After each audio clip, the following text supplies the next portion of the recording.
hello, everyone. We will get started in about 2 minutes. We're just going to give time for people to be able to get into the webinar and everything.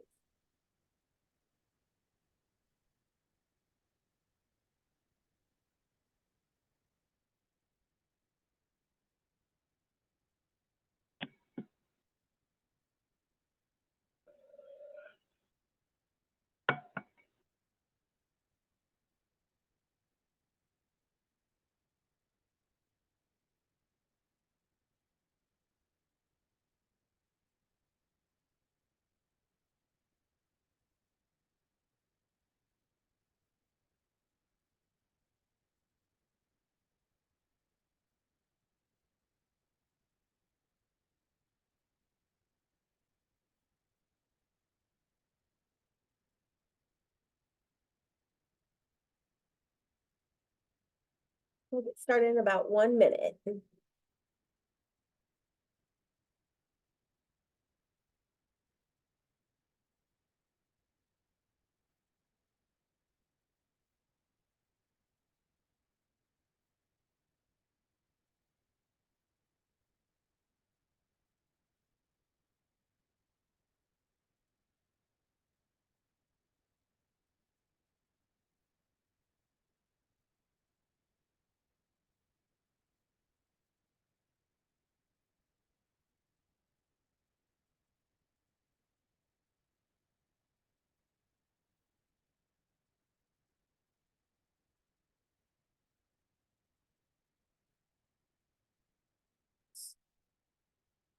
All right, so we will go ahead and get started. Good afternoon, everyone, and welcome.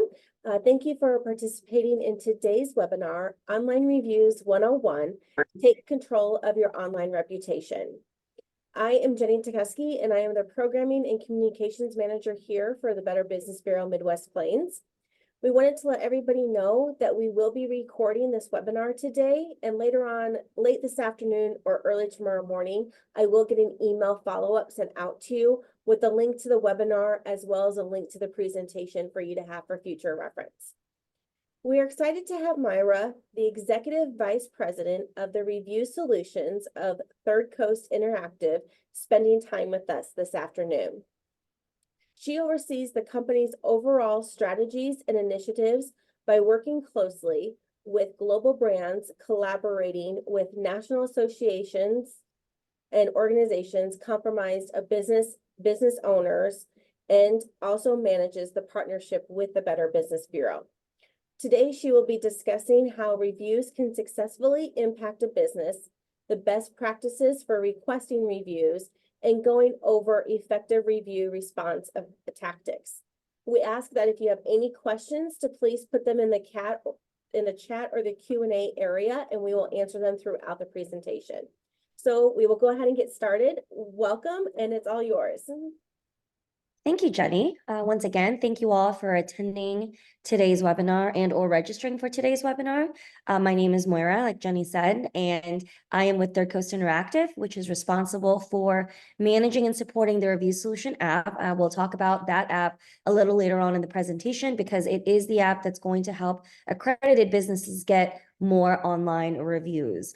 On the chat with me today, on the webinar with me today, is my team member, Emily Elliott, and she will be answering your questions as they come in. And so, drop in a line if you have a question during the webinar, and she will make sure she gets to it as quickly as she can. So we'll go ahead and get started. Okay. Now, if you've registered for this webinar, I'm assuming that as a business, you're starting to realize, if you haven't already, that online reviews have become really important. And when I say really important to businesses because they've become really important to consumers. So if you take a look here, this is the Bright Locals local consumer survey from this year.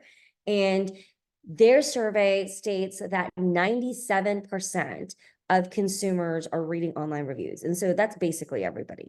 And then of those consumers that are reading reviews, they're actually going to 3 or more different review sites when they're researching businesses. So it's not enough to have really good reviews on one particular site. Essentially, whatever you have online in terms of reviews on the different review site platforms, that's what consumers are researching, right? Okay, and then continuing on with that. And so I would say that maybe a few years ago when, reviews were obviously very important to businesses, maybe it didn't matter as much in terms of when a review was written. But I've seen a trend now, and again, just using this particular consumer survey, whenever they release it every year, that the percent of consumers who care when a review was written is either going up or has been pretty steady. So 93% of consumers that are reading these reviews care a lot about when the review itself was written. And so that's basically everybody, right? And it makes sense when you really think about it. So a lot of times when I'm talking about, these statistics, I encourage you to think about your own behavior and how that compares to what I'm talking about. And so in this case, as a consumer, I know that I'm researching even a restaurant.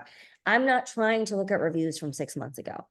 I know things can change a lot in 6 months. Things can change a lot in a couple of weeks. And so, over a quarter of consumers actually really expect to see reviews from the past 2 weeks. And that makes sense. You can have a change in your team, your management, your policies, your products, the services you provide, the pricing, all of that. And so a consumer that maybe used you as a business a year ago really is going to have a much, much different experience than somebody who is trying to, maybe buy a service or a product from you this week. And so just kind of keep that in mind. I think when I talk to a lot of businesses, sometimes they'll say, oh, I already have, 100 reviews online, but then you check it out and their most recent review is from 6 months ago. Well, you might as well just not have any reviews in terms of like the impact that has, especially when compared to other businesses in your industry. Okay. Of course, when we talk about reviews, it's not enough to just have a lot of reviews online, right? I mean, I think it's kind of understood that when we mean reviews, we mean positive reviews and 4 and 5-star reviews. And this reflects that because almost 3/4 of consumers won't even consider a business with a 3-star rating or lower. And so I tell people that the goal is really 4.5 stars or higher. At least that mid 4-star range is what to aim for. And a lot of review sites actually don't round up. So they round down. So if you have like 3.98, that's still going to show up in terms of like the number of stars filled in as 3 stars. And sometimes that's all consumers see because they're not even going to click on your profile if you're not showing more than 3 stars filled in when people are doing their research online. And then kind of related to that, of course, you can have, and I do this, right? So think about what you do. I see businesses with a 5-star rating, but they only have 3 reviews. And so to me, that's not really a fair rating because there's not enough reviews to really make up for that. Of course, on the flip side, if you have a 1-star rating, but there's only 1 review, I think that also says, okay, you just need to get more reviews from your customers. But you can see that customers expect to see anywhere from 20 to 99 reviews on average. I know that is a big range, but really to me, that just says, okay, you need to have more than a few reviews. And then anything really, when you start to have 3-digit reviews, people only start to look at reviews that are recent. In a lot of ways, having a lot of reviews is a double-edged sword because the more reviews that you get, the harder it is to move your average rating. So if you're one of those businesses that has a 3-star rating or lower, but you only have a handful of reviews, the good news is all you need is another handful of great reviews to kind of move that rating up. But either way, so far consumers care about reviews. They want you to have a high average star rating. They want you to have at least 20 reviews. They're looking on multiple review sites, and they expect to see reviews that were written within the past 2 weeks. And then another thing too, that it's definitely become more of a trend in the last few years is consumers actually care when businesses respond to reviews in the sense that they expect the reviews the businesses have to be responded to. And of course, this is especially true for negative reviews, which I would say you definitely want to be responding to those anyway. But in general, respond to all of your reviews, whether they're positive, negative, or neutral. And it doesn't really help to wait longer than a couple of weeks. In fact, I would recommend responding within 24 to 48 hours, but consumers at least expect business responses within 2 weeks. And so essentially, when you can get to the reviews and respond to them, I would do that as soon as you can, because I mean, if you look at these numbers, those are pretty high percentages. Okay. The good news about all of this, so the fact that consumers care so much about reviews and they want them to be recent, because that's, makes it more relevant to what they think their experience is going to be, is in 2023, according to the survey, 69% of consumers wrote a review when asked by the business. And so again, that tells you, okay, if you just ask enough of your customers, you should start to see great reviews online. Of course, that's easier said than done. And so part of this webinar is making you more comfortable with the prospect of asking your customers for reviews. And then also, as an accredited business, providing you with the tool that makes that so much easier. Okay. Now, before we kind of get into, the app and how to ask for reviews, I do want to take a few minutes and just kind of go over some of the major review sites, and these are going to be the non-industry specific sites. So, just because we get a lot of questions about them, and just to kind of give you an idea on how, for the most part, a lot of review sites are similar, but then they're very different too in a couple of ways, and you'll see that in a second. And so the first thing we'll go over is BBB. So a lot of consumers don't even know that BBB takes reviews for businesses, and you might not know as a business, but I'm here to tell you, number one, they do, and they don't allow anonymous reviews, which is great. And in fact, if you write a review on bbb.org, BBB requires that you verify at least one piece of your contact information. So whether that is your email address or phone number, basically BBB wants to make sure that you have a valid way to contact you, right?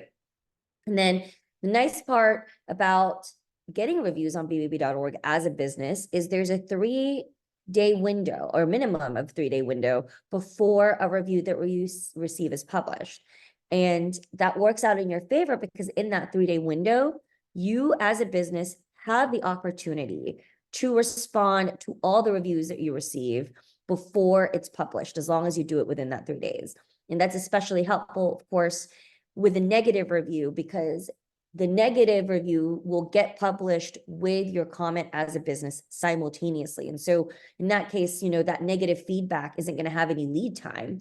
I think you'll see that sometimes businesses don't even realize they got negative review online, and it's up there for a couple weeks before they're aware of it. And so, in the couple weeks, how many people are reading that negative review without the business's side, quote unquote, of the story? And so the BBB helps businesses in the sense that your comments are always going to have the opportunity to be published along with the review, so that the review doesn't get ahead of what you have to say. Okay. All right. And so up here, you can see that I have Google, Yelp, and Facebook. Again, these are the major review sites that aren't industry specific. Amazon is obviously up there in terms of reviews, but they deal a lot more with e-commerce and products. And so I feel like it's not as applicable to a lot of accredited businesses, right? So you can see here, all of these review sites are going to require an account. In the case of Facebook, it's not enough to have a business page on Facebook. You also have to enable reviews, and obviously that page has to be public, right? And because they require accounts, the nice part is, similar to BBB, they don't allow anonymous reviews. Well, anonymous obviously is a loose term, but at least every review that's posted on there, someone had to put a name or email, even if it's not necessarily their real name or email, because they're not verifying, they're not validating that email address with each review the way that BBB is, right?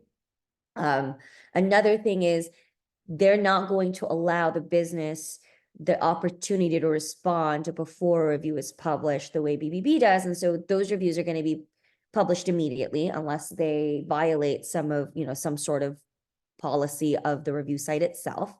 But for the most part, if somebody submits a review in any one of these sites, it's going to get published right away. I will say technically on Facebook, it's considered a recommendation and not a review, but it functions in the same way, right? Okay, now people always have questions about the Yelp algorithm, because if you go into any business profile on Yelp, especially a business with a lot of reviews, you're going to see that some reviews are recommended and some reviews are not. And the reviews that aren't recommended do not factor into your Yelp rating. Now, that could be a good thing if if the reviews that aren't recommended are all negative and then the recommended reviews are all positive. However, what we've seen is that there's quite a few non-recommended reviews that are 4 or 5 stars for these businesses that are on Yelp. And so it's really frustrating because you could have a 2 or 3 star rating on Yelp based off of a handful of not great reviews, but then all the 4 and 5 star reviews that you have are showing up as not recommended. And so there's a couple of things that we found that help with that in terms of whether or not a review on Yelp is more likely to be recommended. Of course, this isn't foolproof because Yelp isn't very transparent with the algorithm. And so I will say they tend to favor reviews that are written by regular Yelp users. So if it's someone who has written other reviews on Yelp for other types of businesses in the past, then there's a good chance that a review that they write is going to be recommended. On the flip side, if you have a customer that's leaving a review for Yelp for your business for the very first time, as in they've never written a review on Yelp before, there's a good chance that that review is not going to be recommended, or, I call it filtered, right?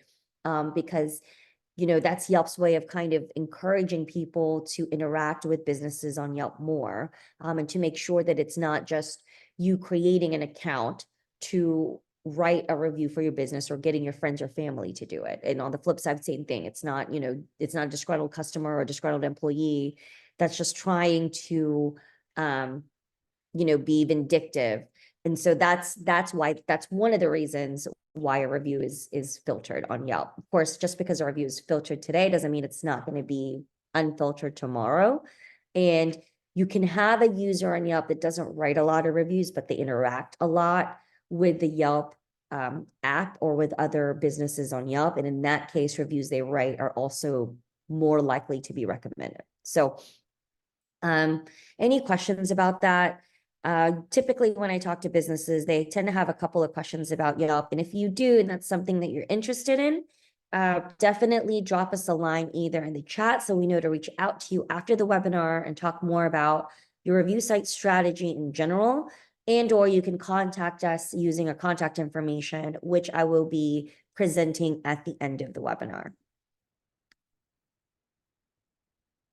Okay, so with all that being said, and we talk about Google basically getting the bulk volume of reviews, but it doesn't matter because consumers still trust Better Business Bureau reviews the most. And so I will say that, big reason why obviously Google gets the lion's share of reviews is because everybody uses Google as the search engine, right? That's kind of the default search engine for most people. And so when you're looking at businesses on Google, it's inevitable that the Google reviews are going to pop up. So it's part of the reason why they get so many reviews compared to other review sites. But with that being said, everything else being equal, the consumer is going to trust that BBB review more. And I don't know, if a consumer knows that BBB takes those additional steps to make sure that the review is verified and coming from an actual customer. I think a lot of it is people see the BBB brand, they see that BBB logo, they automatically associate that with some sort of higher integrity. And that's part of it. And so definitely the BBB's reputation helps with that. Another thing that I will say is because consumers expect businesses to have a lot of Google reviews, whereas BBB reviews doesn't quite get the volume, it actually works out in the business's favor because it only takes a handful of BBB reviews to have outsized impact on your reputation. And so, for Google, if you have 20 or 30 reviews, maybe that additional review is not really going to have that much of an impact on, your rating or what consumers are thinking about you. But if you have no BBB reviews today and you start trying to get BBB reviews, and then next week you have 5 BBB reviews, that makes a huge difference, especially since those reviews are going to be trusted more by the consumer. So that's just something to keep in mind. Okay. And because of all that, so, we acknowledge that customer reviews are important. BBB reviews are trusted the most by consumers. BBB has, as a result, partnered with the Review Solution, which is the app that I was alluding to earlier. And what that does is it provides accredited businesses with an app that specifically helps them with BBB customer reviews. And again, this app is going to be free with accreditation. So it's already part of your accreditation. It's not anything extra. Okay, and when I say app, I do mean an app, but the thing that I want to make sure everybody understands is it's the business that downloads the app. So your customer doesn't have to do anything. They don't even have to know that you're using an app, right? So again, I'm going to reiterate that one more time, just because we do get that question a lot. Your customer doesn't have to download anything. You're the one who downloads the app onto your device. I show a phone here. It's, you can also download it on computers, and or if you have a Chromebook, it's compatible with the newer Chromebooks. The vast majority of people use it on their mobile device just because it's more convenient, but I do want to point out that it is available on computers as well. And so when you open it up, this is what it looks like. It's going to have your company name at the top, the customer, a space for the customer name and a space for the customer's phone number. And all you have to do to request a review from that customer is put in their name and mobile number and hit send. Okay. And it's actually even easier than that. So we have a contact integration feature on the app if you want to give the app permission to access contacts on your phone. And so this is obviously only a helpful tool if you're one of those businesses that have customer information on their phone. But if you do, or I know there's businesses out there that have, separate work phones for their employees, and that's where all the customer information is stored. If you do, and you think it would be helpful, you can turn on the contact integration just by giving us permission. Essentially, you click the magnifying glass here by the customer name. It's going to ask if you want us to access your contacts. You say yes. And then what that allows you to do is just to start typing in the customer's name and select the contact you want to send the review request to. And so this makes it even easier. And of course, you only have to give that permission once. The next time you open the app, it's going to do it automatically. But what it does is, it cuts down the possibility that you're going to mistype that customer's number. And it makes it easy because, you just start typing in the first few letters of their name, select the appropriate contact and hit send, and they get the review request. So again, all that's needed at this point is the name and phone number of the customer. Any questions on that? Okay. So once you put in the customer's name and number, they get this text. And it's going to have the name that you put in the app. So in this case, it's going to say Moira, my name. Thank you for choosing, and then your company name.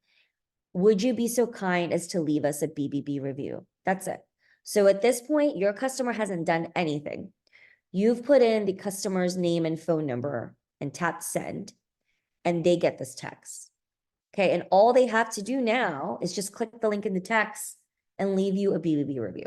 And it takes them directly to where they can leave you a review. So it's that simple. On your end, name, number, send, customer opens the text, clicks the link. That's it. So really the only thing that's left for them to do is to actually write the review, which unfortunately we can't do for them.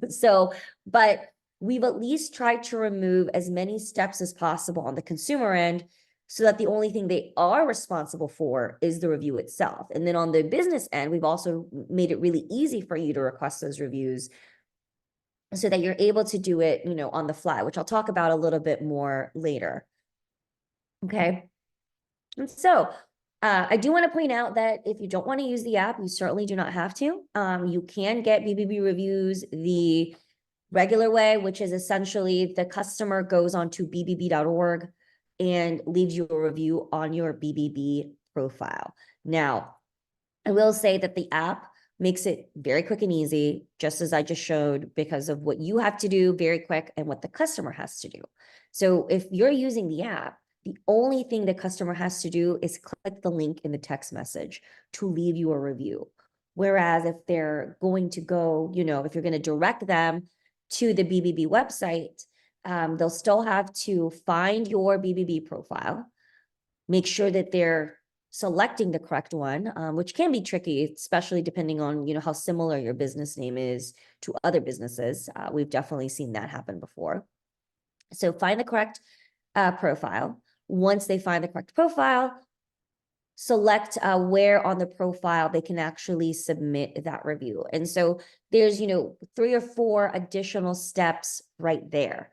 And I'll go ahead and talk about pre-verified reviews. In addition to, your customer just clicking the link to be able to leave you a review, if they leave you a review using that link in the text message, then they don't have to additionally verify their contact information. So as we talked about earlier, the BBB does want to make sure that the contact information of the customer leaving the review is valid. And the way that they're doing that is they either send an email, an additional email, or maybe a text, depending on what option you have, to the customer so that they can verify that contact information. Whereas on the app, because for them to be able to click the link, it has to be a valid mobile number. By them clicking the link, they're simultaneously validating the number, right? So again, that's one more step that we've taken away from the side of the customer. Whereas on the website, after they submit the review, they have to go somewhere else, whether that's a text or an email, look for the one from BBB and interact with it to make sure that their contact information is verified and that the BBB accepts their review. Okay, so that's another advantage of using the app over not using the app to get BBB reviews. And then in terms of, the app primarily sends out texts, and we've shown that text messages have a much, much better open rate and response rate than emails. And you can think about your own behavior with texts and emails to be pretty much just take this fact as take it for granted, right? I know that regardless of how long I've been, getting marketing messages on by text, I still open them or I still read them. Whereas for emails, I'm less likely to read marketing messages from companies, even companies that I do business with, right? And then the other advantage of the app versus not using an app or using, maybe sending out emails trying to get people to leave you a review is the app comes with a dashboard where you can track every single review request that's being sent out. So when when you're sending out emails to customers, let's say trying to get reviews from them, sometimes it can be hard to figure out, okay, who actually left me a review out of the ones I asked. And then you're like, you can't remember, wait, did I send Jane a request to leave me a review already or not? And so a lot of those things, the app makes a lot easy because it tracks all the requests that you're sending out. And then it tells you, okay, this person opened the app or opened the link, excuse me, but didn't leave a review, or they didn't open the link at all, or they clicked the link and left you a review, and here is the review that they left for you. And so that also is a reason why if you're trying to get more BBB reviews, which you should, then the app is definitely the way to go. Any questions about that?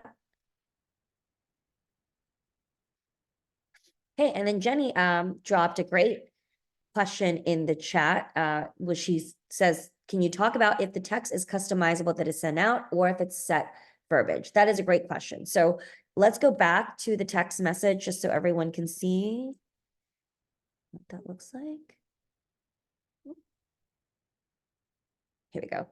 And so this particular message through the free app, you are not able to customize the message. Now, there is an upgrade to the app, which I will be talking about very briefly later. And if you do upgrade to the premium version, which is an additional cost, then you are able to customize the text that's sent out. That's a great question. So again, this is basically the message that you see here. That's going to be the standard message that's sent out with every review request. Okay. All right. So any other questions about the app? Okay. All right. So we talk about the tool that you can use to get reviews, but you still have to actually ask for reviews. And I feel like that is, while having the app makes it a lot easier because it's something that you can use. I know that especially for people who have been in business a long time, before reviews were a thing, it can be really intimidating and overwhelming to ask your customers for reviews. And so I just put together kind of some best practices based on research and some of the things that we found have really worked for the companies that we've worked with throughout the years.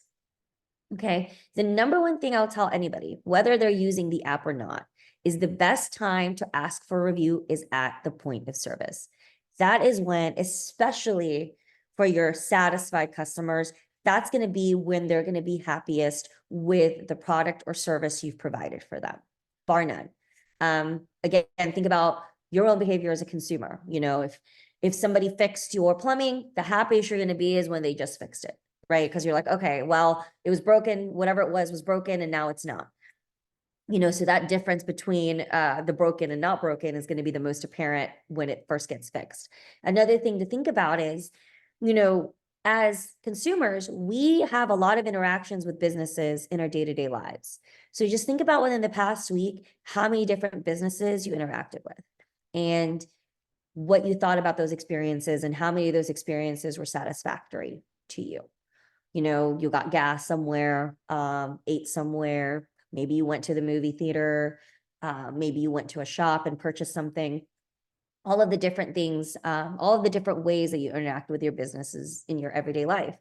And if those experiences were at least satisfactory, they were pretty good, are you thinking about them 2 weeks later? So for instance, today, can you remember 2 weeks ago, the businesses you interacted with and if you were pleased with the service, right? Versus 2 weeks ago, if you interacted with the business and you weren't pleased with the service, do you remember that? And people tend to remember the negative experiences more. And those are the ones that weeks later, they're still able to recall. And so even if they don't write a review right at the conclusion of the experience, maybe they're thinking about it 2 or 3 weeks later. And they're like, you know what? Yeah, that server was very rude to me. And I think I'm going to write that restaurant a negative review. Whereas if everything went great, lunch was delicious, server was fantastic, the receptionist was very friendly, sorry, not the host at the restaurant was very friendly, you're not necessarily thinking about that after the fact. And so that's why we always encourage asking at the point of service, because especially for your happy customers, that's going to be when they're the happiest. And you want to capture that satisfaction, because I could tell you right now, the ones that aren't happy, they'll find a way to vent about that interaction. And hopefully it's not online, but a lot of times it will be. Okay. Another thing I'll point out is for businesses where it's not really feasible to have that face-to-face interaction with their customer, depending on the kind of their industry that you're in, then when I say point of service, that can be a phone call as well. So it could be when you're just following up on a service that you've provided. On that phone call, you can ask for a review, use the app to send them the text message while you have them on the phone. And that's going to be a lot more effective if you're just sending out that request passively. Okay. Now, the middle column here is basically an example of how to implement the asking for a review at the point of service. And I really like this kind of script, not really a script, it's more of like a framework, because it's very adaptable depending on what you do, but it definitely works really well with contractors and home-based services, especially if you're going to somebody's home and they're meeting you somewhere, right? And it goes something like this. So let's say you just finished up a service for a customer. I like to use carpet cleaning as a service. I don't know why. I don't even have carpet. So, but essentially, let's say you just finished cleaning your customer's carpet. Okay, it looks great. You're pretty happy with the job that you just did. You ask them, if they wouldn't mind leaving you a review, because customer reviews have become really important to businesses like yours. And of course, they're going to say yes. Or a lot of times they will say yes. That's another thing too. If you're asking somebody face to face, they're way more likely to say yes in the moment, just because you are right there in front of them. So you do that, you take the app out, you send them a request for a review, putting in their name, number, hitting send. Two things happen. Well, a couple of things happen, more than two things. Number one, if they have their phone on them, which they will usually, you'll hear them receive the text message, or they'll react to receiving that text message. And so they know that they got it, essentially. And if they don't have their phone on them, you can, a lot of times, knowing that you're going to send them a text, they'll go ahead and get it as well. And then you can even have them confirm that they received the text message. And so in this way, if you mistype their phone number or something, then that you typed it incorrectly. Okay. So they get the text message, you know that they got it, they know that they got it. At this point, this is where you can actually walk away. And this is the part where I call it like the perfect walk. And so you tell them something like, hey, so while you're going ahead and filling that out for me, I'm going to make sure everything looks good one last time. And then you walk away. Because number one, nobody wants to stand there while someone else is writing them a review. And you don't want to write somebody a review while they're standing there. And so it kind of removes that awkwardness from the situation. Also, they're not going to feel coerced to leave you a positive review because you're right there. I mean, again, you hope that they're leaving you a positive review, and they probably are, if you did a great job. But at the same time, you want to give them space to be honest. If they don't think you did a 5-star job. And so in this case, they're not going to feel coerced or obligated to do that. And then when you walk away, actually take the opportunity to double check your work. This is you have one more chance to make sure that everything is up to your standards. So in the case of carpet cleaning, just make sure you didn't miss any spots, or that like you didn't track in dirt, or you walked over like a spot that was still wet, and then put dirt on it again, all of the things that happen with carpet cleaning. Give it a few minutes, come back to your customer, and ideally at that point, by the time you get back, they would have already submitted the review. And so this removes, again, that awkwardness of you standing there while they leave a review. But a lot of times you would have received a review before you even leave the customer's home or the job site. And so that's a really good way to kind of implement the asking for review at the point of service. Okay. And then just kind of as an overall comment, especially if you're having your employees request reviews for your business as well, can be really frustrating if you're telling them, hey, don't forget to ask for reviews from our clients, and then nobody is asking for reviews. Make it easy for them. Make it part of your process. If you make it part of your actual process, like a formalized process, number one, it's going to communicate to your team just how important this is. It's not optional, right? Number two, it's going to be easier for you to hold them accountable, because if it's part of your process, then it's easy to say, hey, you're not doing what is part of your job responsibility, right? No different than having a specific clock in, clock out procedure, or hey, these are the steps we take when we're invoicing a customer. Just becomes one of those things that your employees have to do. And it makes it a lot easier for them because it becomes second nature to them. They don't even have to think about it. They find a way to incorporate it into their routine. And so it becomes a habit, right? And so that's why I always recommend that. It's not something, especially if you want to get reviews. We always get businesses that are like, hey, I'm trying to get reviews, but my employees are just not doing them. And I'm thinking, what do you mean they're just not doing them? As in they're just not clocking in and not clocking out. They're just not submitting their timesheets. So it's definitely one of those things that you can incorporate into your formalized workflow for your team. Okay. All right. As a corollary, I know I talk about asking for reviews a lot, but don't ever, ever, ever, ever offer money discounts or gifts to your customers in exchange for writing reviews. There's several great reasons for this. Number one, the Better Business Bureau doesn't allow that. So if you are found to be exchanging something for reviews, the best thing that can happen is that review doesn't get published. I don't know in terms of like what that means for actual accreditation, but at the very least, that's definitely not something that the BBB allows with their reviews. Another thing is the Federal Trade Commission is actually considering a rule that's going to fine businesses if they're, bribing, I guess is the term for it, customers for reviews. And they're doing this because they think it's in the best interest of the business consumer marketplace at large. If too many consumers mistrust reviews, then the overall trust between customers and businesses in the kind of the commerce marketplace falls apart. And so if they know that a lot of businesses are allowed to bribe customers for reviews, they trust any reviews written online less and less, and it kind of defeats the purpose. And so that's why they think that it's in kind of commerce's best interest to have some sort of rule against bribing customers for reviews. And they're still kind of considering that. They started about 2 years ago, really thinking about what that rule could look like and what the punishment would be, if it's just fines or something more. Okay.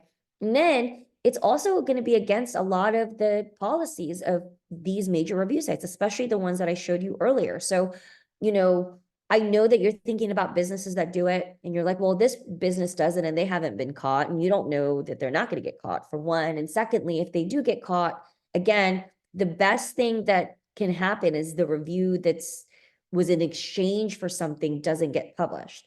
Worst case scenario, I know for a fact that Yelp does this, they'll get some sort of warning on their profile that's like, hey, this business was caught accepting bribes for reviews. Do with that information what you will. And of course, as a customer, I'm thinking, okay, none of these reviews are authentic because they were all in exchange for something. Even if it was only one review that was like that, it kind of, affects the perception of all the reviews that you have online in general. So just to kind of keep that in mind.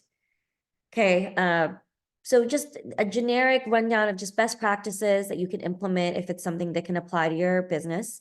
The first thing I will say is give everybody in your company the ability to request reviews. And when I say everybody, I mean everyone who has any kind of interaction with your potential or current customers. And that is where the app is great for that, because the app allows you to essentially install that app on as many different devices as you want. So it's not just going to be you who has it. If you have a team of 30 people out in the field talking to customers, selling your products and services, they all can have the app on their phone. I won't go into too much detail about device keys, but essentially there's a way everyone's going to get a different device key for the app, which makes it even easier for you to differentiate who in the field or who on your team is actually using the app like they're supposed to.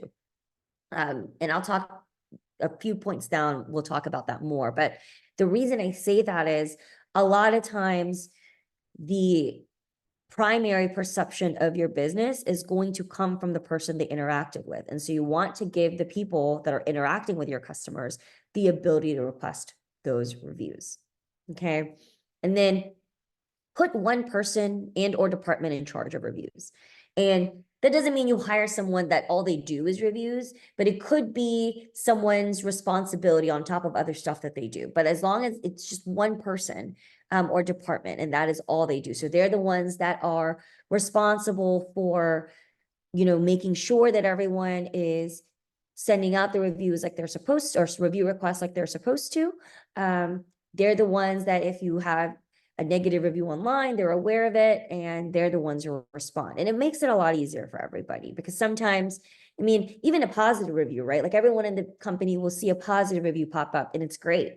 They're like, okay, well, who's supposed to think this person? Is it me because I'm the one who got this review? Is it the business owner or someone else? And so this makes everyone's jobs a little bit easier. And then the reviews are handled in a more efficient manner because everybody knows whose responsibility it is, right?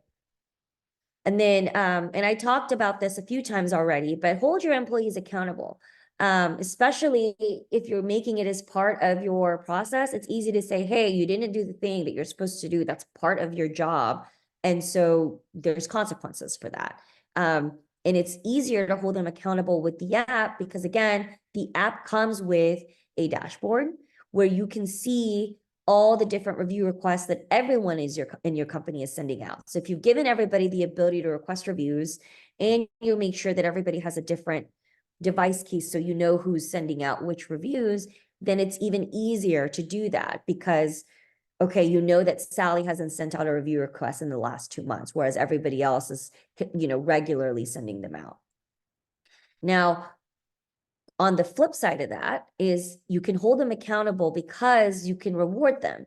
And so I always recommend incentivizing your employees. Now, you can't reward your customers for reviews, but that doesn't mean you can't reward your team members. And in fact, you should, right? Number one, it gives everybody kind of buy-in in the online reputation of the company. So everyone's that all of a sudden everybody is interested in that, right?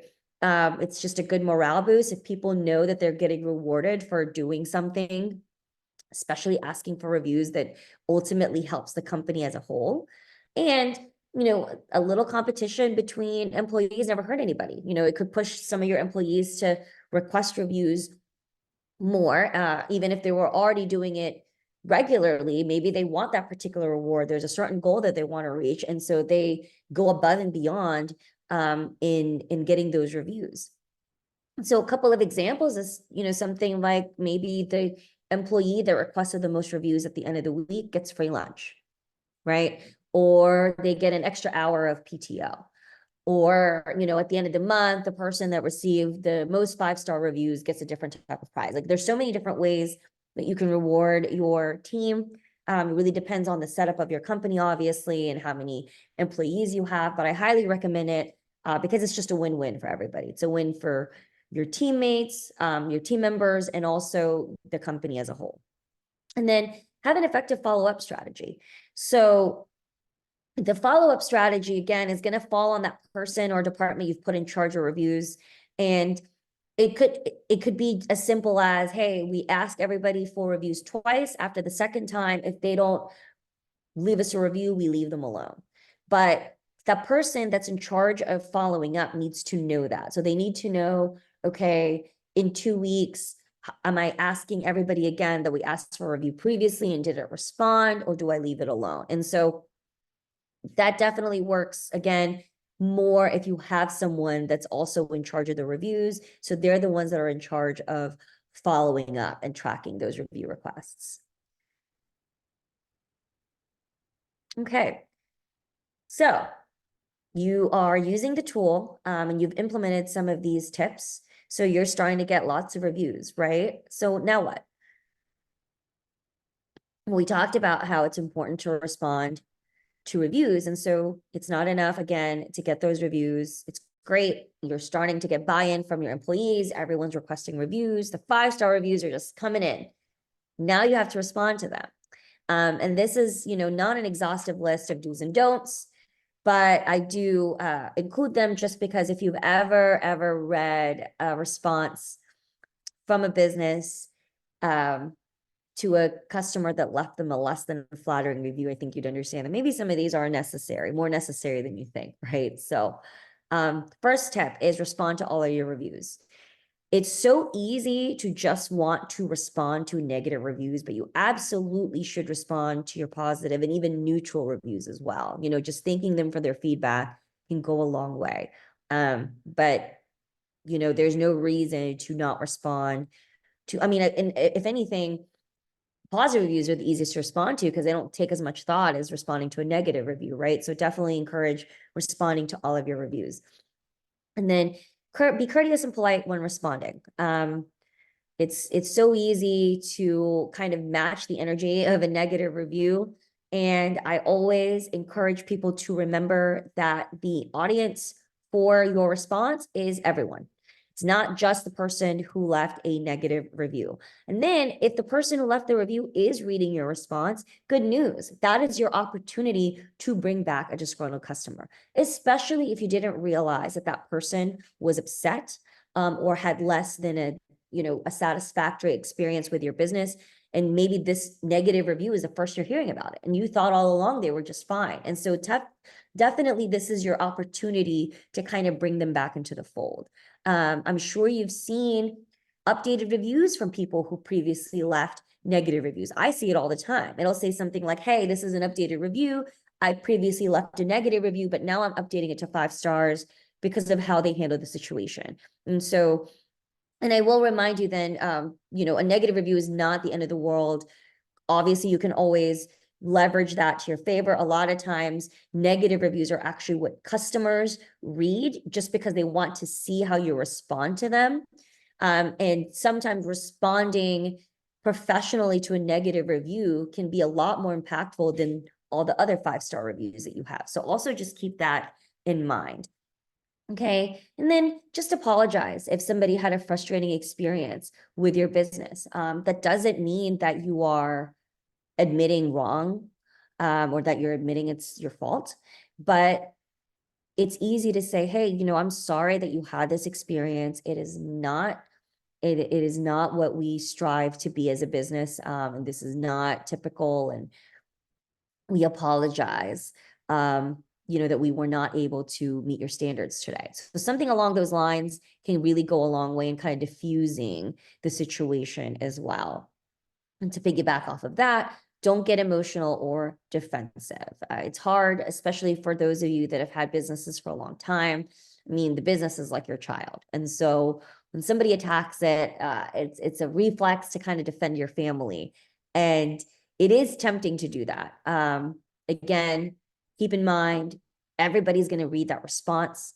And if you think that it's going to be really hard for you to respond without getting too defensive, then just give it 24, 48, 72 hours. Just give it a little bit of time before you actually respond. Normally, I recommend, again, responding as quickly as possible, but it's better to wait a few days to respond, and then the response is a lot more professional than responding immediately, and it is not, it doesn't cast your business in a good light. So just keep that in mind. Okay. And then, of course, don't go into too much detail, start making it personal. That goes hand in hand with everything else I've been saying. Number one, you might be in an industry where there's regulations preventing you from doing that.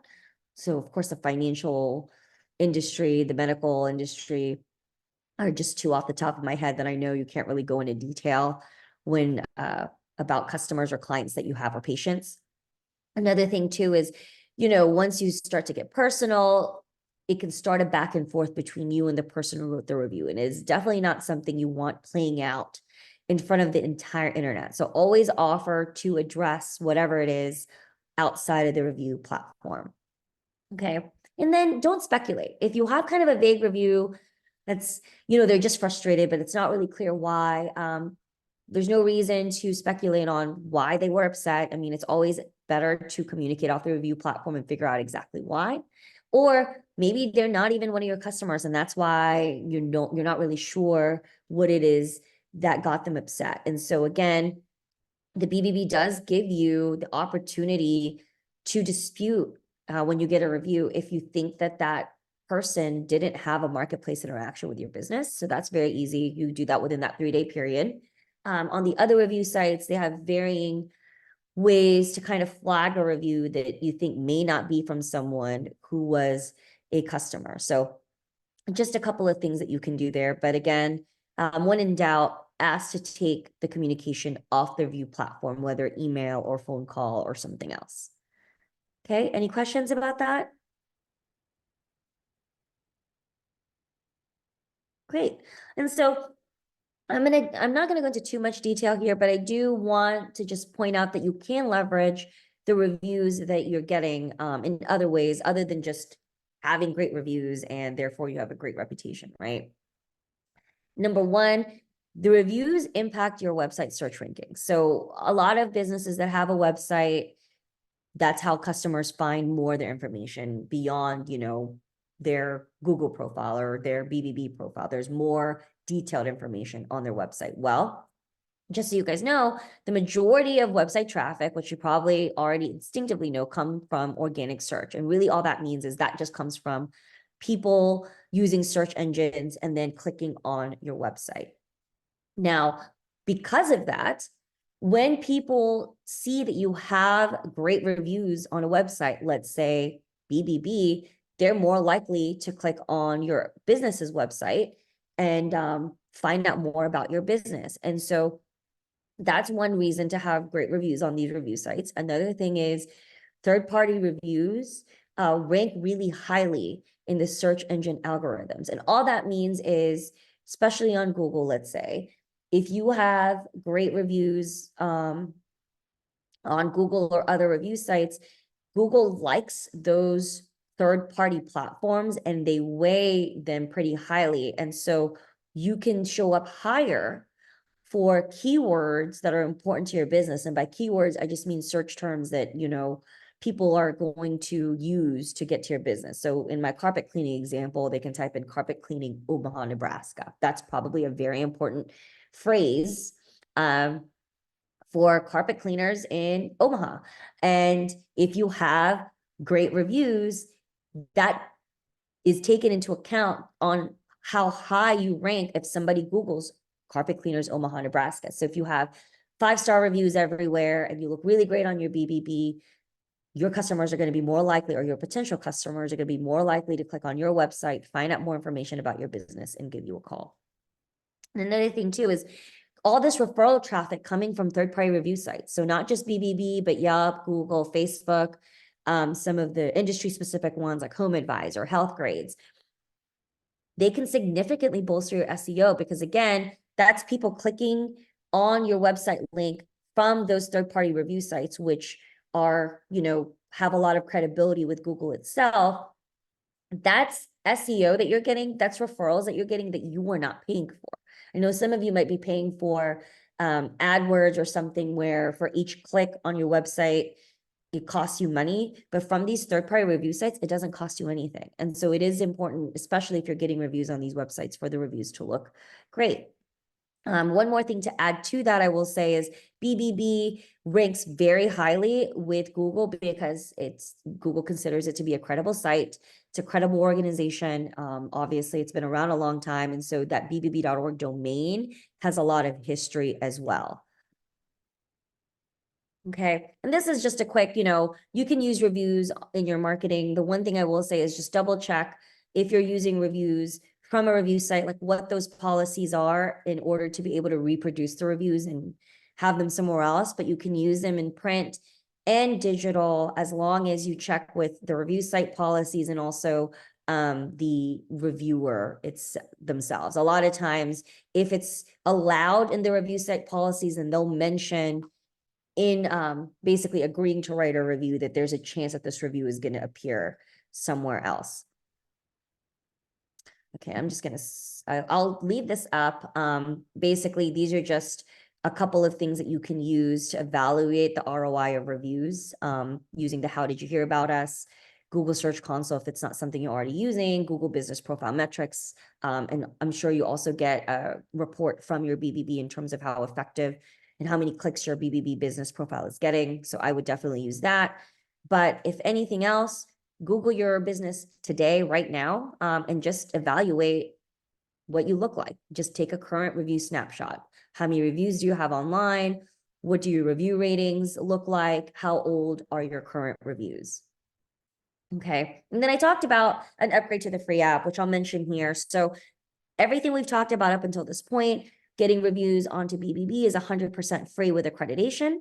There is an upgrade to the free app. That's what we talked about. You're going to be able to customize text messages with the upgrade. You can also send out email. And really the biggest thing is you can request reviews from review sites in addition to BBB. If you're interested in that, definitely reach out to us and we can talk to you more about that.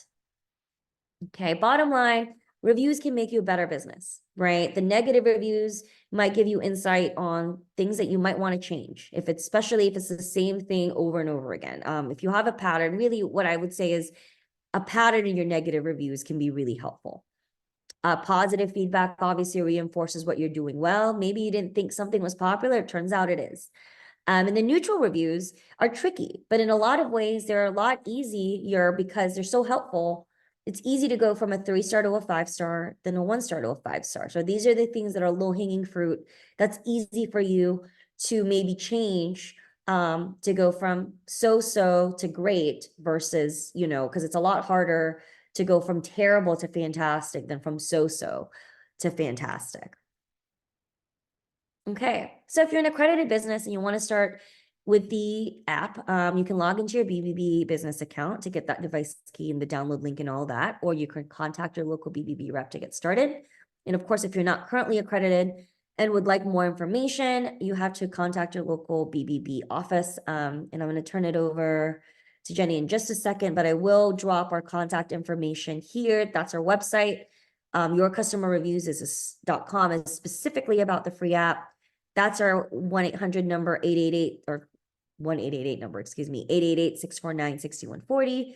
And that's our email. So Emily, if you want to drop this contact info into the chat as well, so everybody has that.